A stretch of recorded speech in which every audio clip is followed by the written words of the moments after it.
একটি শিক্ষণীয় সুন্দর গল্প। একদা এক শহরে এক টুপি বিক্রেতা ছিল। সে টুপি বিক্রি করতে গ্রামে গ্রামে যেত।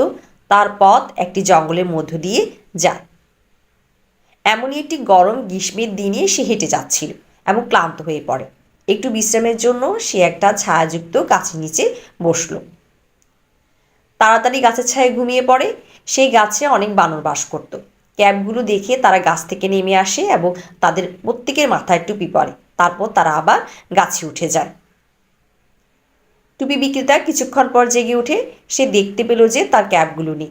হঠাৎ সে উপরের দিকে তাকালো এবং দেখলো বানরগুলো তার ক্যাব পরে আছে।